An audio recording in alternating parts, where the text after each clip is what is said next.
king brings so little pleasure, so little satisfaction.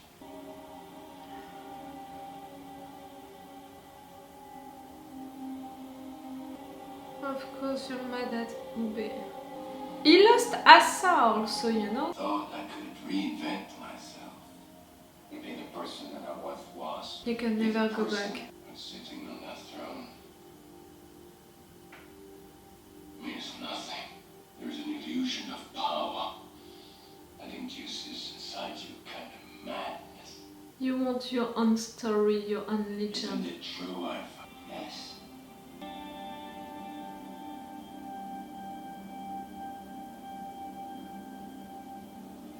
I'm in pain. Another one? As I really want to rule Kattegat, I think ruling Kattegat will be boring. Married to a witch who I know does not love me at all. You raped her! It's not to talk about love. But at least you have brothers to talk to. I had no one I know was alone. Your brother Afton was here. So was my father. Oh. My mother and my brothers. Everyone is around us. Don't you believe that? I want to. Afton is gone. You didn't make peace He with said that. he would come to visit me. I hope the gods forgive me.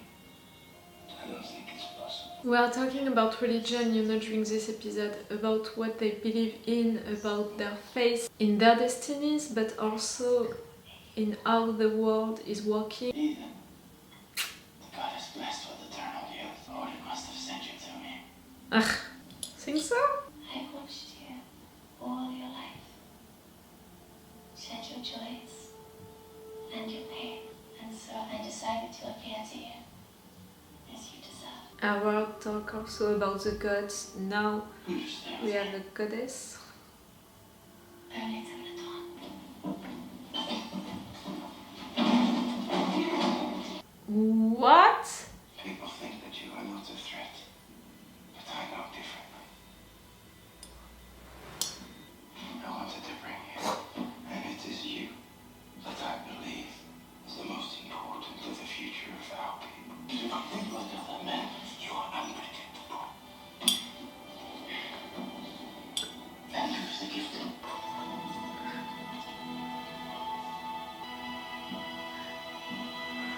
That flashback and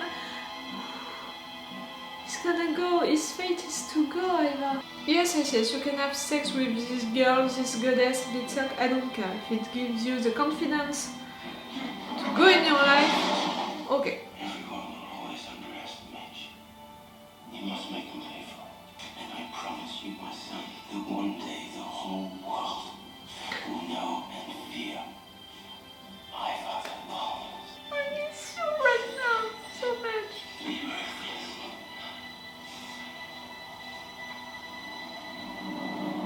Well, that was great. I know that I have tears and all, but that was great. It was not sad, it was powerful, you know. Oh.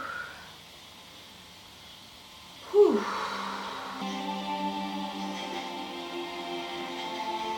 What, my dear? What? You're crazy! Don't do that to me!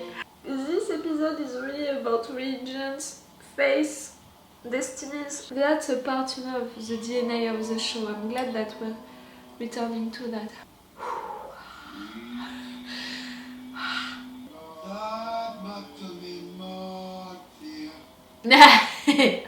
You want a religious song fight?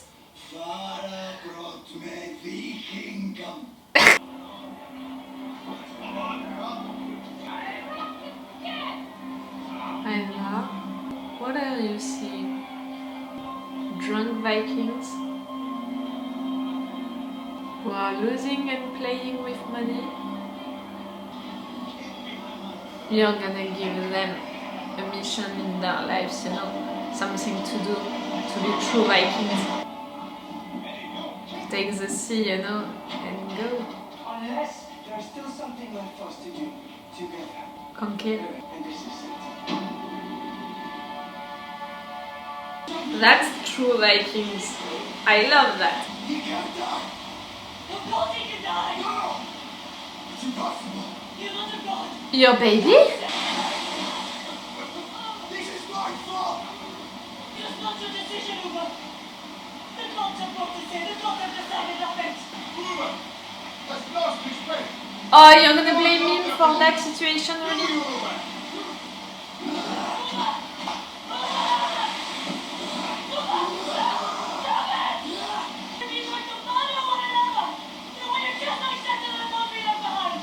She's right. What is the point in trying to find a new land? If we behave just the same as we did in the old one, for the love of the gods! Have you, Tommy? You're so brave. King Björn believed that Kattegat could exist by trade alone.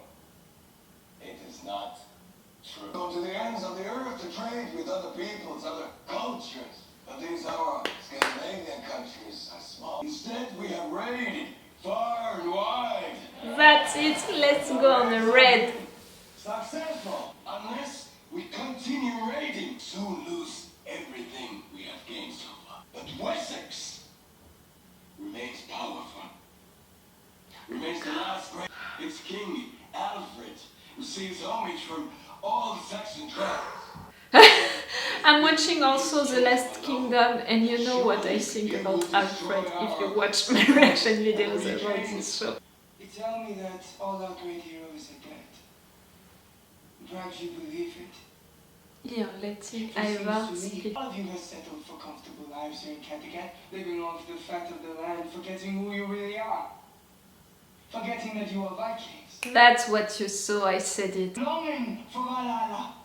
That's the spirit since day one. You are doing these battles, you're brave for that. Ragnar Lothbrok died. Is it for your easy living, your temperate days? Stop, Ivar. I was there when my father died. Stop. I watched him wretched in his cage above a pit of vipers. He wanted no pity. Laughing, knowing that soon he would sup with the gods. But Don't he talk about his persisted, death, and he please. eschewed his people to avenge him. Since his death, the Christian plague has spread across the world. Then act like Vikings. Forget about your comfortable existence. Come with me and come to King Alfred. Come with me and come to England. Be like the gods. And be for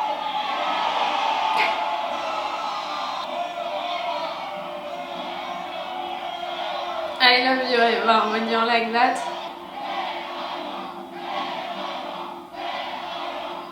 Ooh, Harald.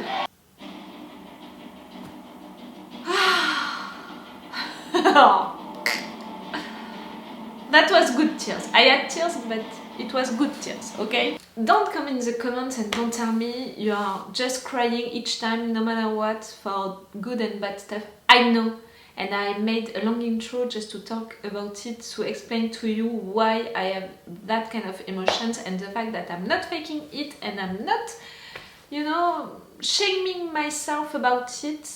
I worked on that. I am an emotional person, I have big emotions. I made peace with that a long time ago, you know, for myself. I worked on that. I'm not ashamed of showing them, you know, in my life, so I'm not ashamed to also to show you these emotions. So yes, I'm crying. You know, I don't have little emotions. So even when I'm really happy, excited, that I find something, you know, beautiful, well and all, I can cry. That was an episode really about religion. I love that. I truly love that. Because, you know, since the beginning of this show, since day one, episode 1, this show is a lot about religion. With Aserstan, with Ragnar, we had all of these discussions about religions, about faith, about the Christian God, but also the Viking gods. We had a lot about that, so to talk about it during the final season, for me it makes sense and it's almost necessary, you know. I don't know if they're gonna continue to talk about it during the last episodes of this season, but the fact that they took an entire episode to talk about it, it was great.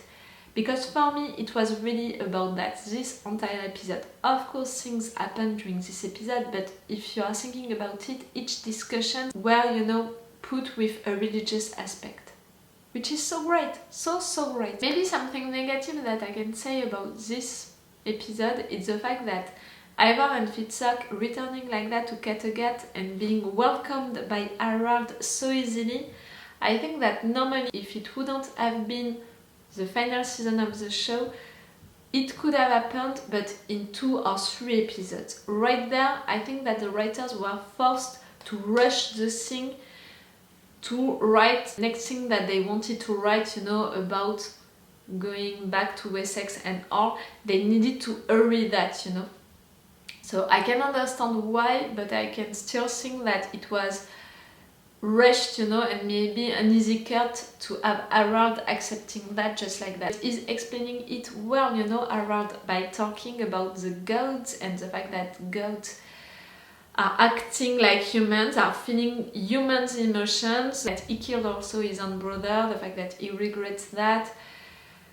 He talked about the gods, then Ivar admitted that he's not a god in a way, by showing again that he's human and he's a cripple, you know, that he knows who he is truly. We had then Ivar with the seal talking about Ivar's face. We had this flashback with Ragnar. I love that, for sure I love that. It's painful for me to watch Ragnar, and right there with Ivar talking about how Ragnar died, still painful, but it's good, you know, because I love these characters. They made the show, Ragnar made that show, so I'm glad that for the end of the show, for the final episode, we are seeing him as a ghost, you know, like with Gunnhild, or right there with flashbacks. I love that. But still, see, with Ivar and the seal and Ragnar, it was a religious moment, you know, it was an appearance, you know, into Ivar's mind for the seal and for the flashback, which felt like a religious thing, a mystic thing. Same for Fitzurk, who slept with a goddess, you know, and that goddess gave him his confidence back. I love Fitzurk so much. Like I'm saying, each time I had the impression that I fought for a long time for him to have his own narrative arc. I'm glad that he has one during this final season, so I'm glad that the writers are not giving up on him for the last episode, that he still has now his own narrative arc. I'm glad. And that is continuing, you know, to evolve also. That's a character who evolved so much with time, years. His evolution is truly amazing for that. I love him so much that I forced myself to forget that he killed Lagertha. That's how much I love Fitzurk, because you know how much I loved Lagertha. So we had that, you know, for Ivar and Fitzurk, these religious things. For Harald, we had these discussions, you know, these moments with Ube and Otter. They talked also about religion, then they sang stuff about religion. We can see that it's an important aspect, because for Otter, they are not finding the Golden Land because Ube lost his face. Ube maybe lost his face truly, and we can see that, you know, that he doesn't know what to do anymore, that he's sad and afraid, maybe also a little, about losing his people like that, little by little. They already lost 2 people. And yes, we had several moments during this episode which were about religious things, God, God's faith and fates, you know, their destinies, what they are supposed to do, what the gods are telling them to do, hallucinations, moments, miracles. Choose your good word, you know, to describe what happened to some of them during this episode. That was great. I really loved that. Again, that's a part of the DNA of the show since day one, so I'm glad that we're coming back to it for an entire episode. For what happened, you know, for the fact that happened during this episode, Ivar and Fitzurk came back. They were not welcomed, you know, by the people of Kattegat, but Harald accepted them. He wanted to give them another chance. Ivar found a new fate, you know, for him, what he can do next. Going to Wessex, conquering new territories on Wessex to have a revenge, you know, for Ragnar's death. That's great. That's great.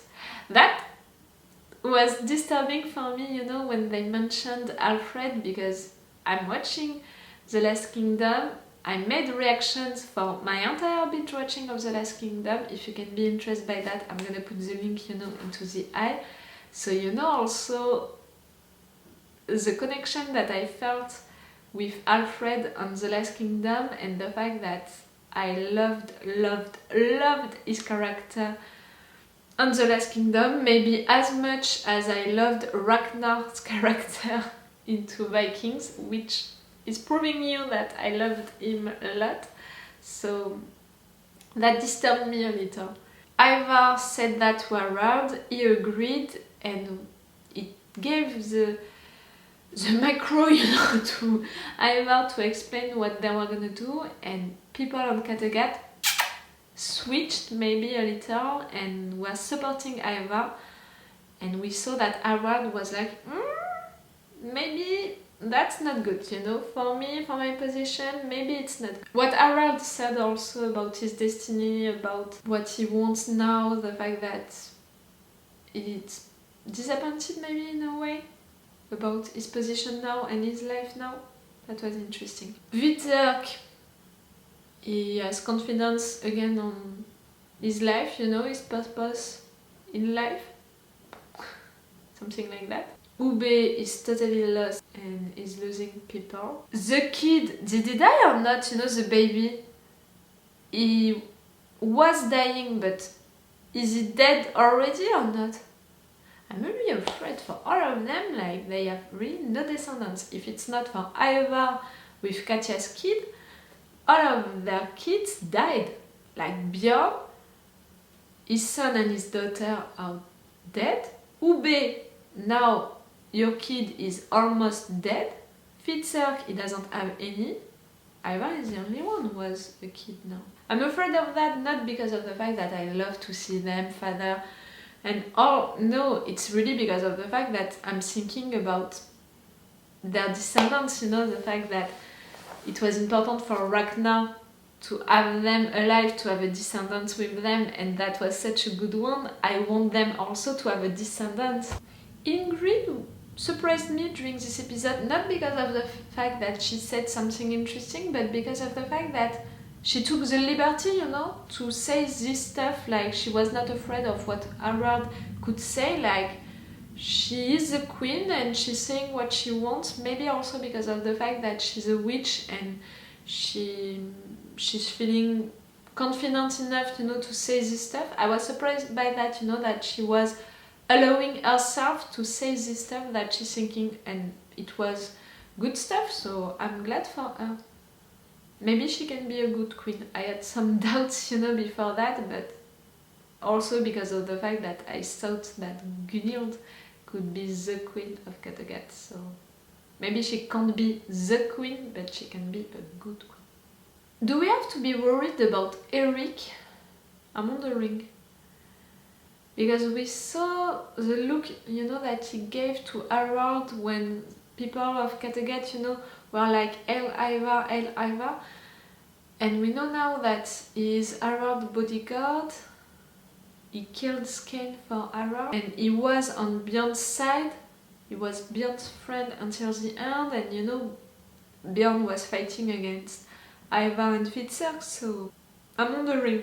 I think that Eric didn't say his last word, you know. He's gonna have his importance before the end. We'll see. And I'm gonna see that right now because I'm gonna watch one more episode. It's all for you for today and it's all for me for now. So bye for now. Bye. Wait a minute, Doc. Are you telling me that you built a time machine? Hey.